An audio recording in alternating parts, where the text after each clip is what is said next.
ఎవరైనా కొత్తగా చూస్తున్నట్టయితే ప్లీజ్ సబ్స్క్రైబ్ చేసుకోండి. ఇవాళ యమ్మీ యమ్మీ క్యాలీఫ్లవర్ పచ్చడి అండి. ఒక్కసారి ఇలా చేసుకోండి, మళ్ళీ మళ్ళీ చేసుకొని తింటారు, అంత బాగుంటుంది అన్నమాట. చూడండి ఎంత బాగుందో. ఇంకా ఆలస్యం చేయకుండా వీడియోని స్టార్ట్ చేసేద్దాం పదండి. నేను క్యాలీఫ్లవర్ పచ్చడి కోసం ఒక మీడియం సైజు ఉన్న క్యాలీఫ్లవర్ని తీసుకున్నాను. ఇప్పుడు దాని చివర ఉండే ఎడ్జ్ని కట్ చేసేసుకోవాలి. ఇలా కట్ చేసుకున్న తర్వాత పువ్వు మొత్తాన్ని డివైడ్ చేసుకోవాలండి. ఇలా పెద్ద పెద్దగా కట్ చేసుకోవాలి. ఇలా అన్నీ కట్ చేసుకున్నాం కదా, ఇప్పుడు దీన్ని చిన్న చిన్నగా కట్ చేసుకోవాలి. ఇలా చేత్తో ఇలా అంటూ ఉంటే అది ఈజీగా వచ్చేస్తాయండి. ఏమీ నైఫ్ పెట్టి ఏం కట్ చేయక్కర్లేదు. ఆ లాస్ట్ ఎడ్జ్లో వైట్గా ఉంటుంది కదా, దాన్ని రిమూవ్ చేసి ఒక పువ్వు మాత్రమే తీసుకోవాలండి. ఇదే విధంగా మొత్తం క్యాలీఫ్లవర్ మొత్తాన్ని కట్ చేసుకోవాలి. ఆ వైట్ ఎడ్జెస్ తీసేసి ఆ ఫ్లవర్ మాత్రమే తీసుకోవాలి. ఇలా చేసుకున్న దాన్ని పక్కన పెట్టేసుకోవాలి. ఇప్పుడు స్టవ్ ఆన్ చేసుకొని ఒక కడాయి పెట్టుకోవాలి.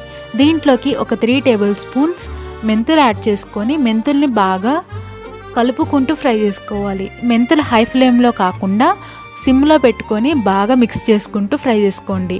ఈ మెంతులు ఒక 50% ఫ్రై అయ్యాక ఆవాలు యాడ్ చేసుకొని ఈ లైట్ గోల్డెన్ కలర్ వచ్చే వరకు మెంతుల్ని ఫ్రై చేసుకోవాలి. ఆవాలు అనేది చిట్టపట్టలాడతాయి. అప్పుడు వరకు దీన్ని బాగా ఫ్రై చేసుకొని స్టవ్ ఆపేసుకొని దీన్ని చల్లార్చుకోవాలి. ఇలా చల్లారిన దాన్ని మిక్సీ జార్లోకి యాడ్ చేసుకొని పౌడర్గా చేసుకోవాలి. ఇప్పుడు ఒక గిన్నె పెట్టుకొని దాంట్లోకి వాటర్ యాడ్ చేసుకొని కొంచెం సాల్ట్ యాడ్ చేసుకోవాలండి.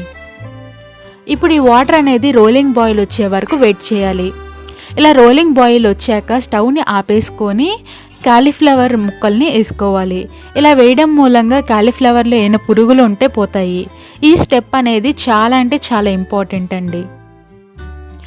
ఇలా ఒకసారి దీన్ని బాగా ఈ క్యాలీఫ్లవర్ ముక్కలన్నీ వాటర్లో బాగా మునిగే వరకు ఇలా ప్రెస్ చేసుకుంటూ ఉండాలి. ఒక 1 సెకండే ఉంచాలండి, ఎక్కువసేపు ఉంచొద్దు. ఇలా 1 సెకండ్ ఉంచాక ఒక స్టైనర్లోకి యాడ్ చేసుకొని ఆ వాటర్ అనేది వంచేసుకోవాలి. ఇలా వంచిన క్యాలీఫ్లవర్ని ఒక 1 అవర్ పాటు ఆరబెట్టుకోవాలండి. అలా ఆరబెట్టుకున్న దాన్ని ఒక మిక్సింగ్ బౌల్లోకి తీసుకోవాలి. ఇది కంప్లీట్గా ఆరిపోవాలండి, అప్పుడే పచ్చడి అనేది నిల్వ ఉంటుంది. ఒక 1/2 టేబుల్ స్పూన్ పసుపు యాడ్ చేసుకోవాలి. నేను ఇక్కడ చూపిస్తున్న టీ గ్లాస్తో నేను మెజర్మెంట్స్ చూపిస్తున్నానండి.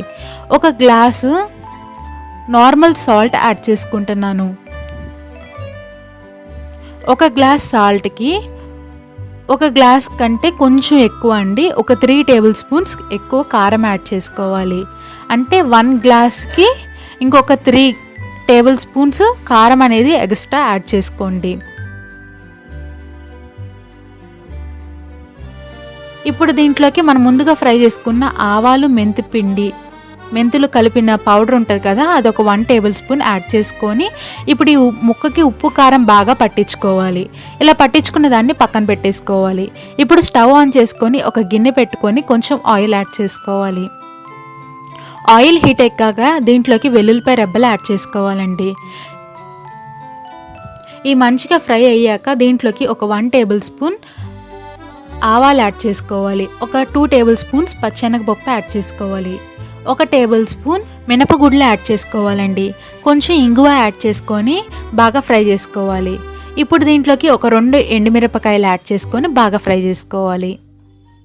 ఈ మంచిగా కలర్ వచ్చే వరకు ఫ్రై చేసుకోవాలి. ఇప్పుడు కొంచెం కరివేపాకు యాడ్ చేసుకొని బాగా ఫ్రై చేసుకొని స్టవ్ ఆపేసుకొని మనం ముందుగా కలిపి పెట్టుకున్న క్యాలీఫ్లవర్ పికిల్లోకి యాడ్ చేసుకొని ఒకసారి దీన్ని బాగా మిక్స్ చేయాలి. ఇలా బాగా మిక్స్ చేసుకున్న తర్వాత ఈ పచ్చడిని పక్కన పెట్టేసుకోవాలండి. ఇప్పుడు నిమ్మకాయ రసాన్ని తీసుకోవాలి. ఇది ఒక 4-5 కాయలు నిమ్మకాయల నుండి తీసిన రసం అండి. ఇప్పుడు దీన్ని పచ్చడిలోకి యాడ్ చేసుకొని బాగా మిక్స్ చేసుకోవాలి. ఈ పచ్చడి అనేది ఒక 3 రోజుల తర్వాత వేడివేడి అన్నంతో సర్వ్ చేసుకోండి. అప్పుడే ముక్క ఊరి బాగా టేస్టీగా ఉంటుంది. అంతేనండి క్యాలీఫ్లవర్. మీకు కనుక ఈ వీడియో నచ్చినట్టయితే లైక్ చేయండి.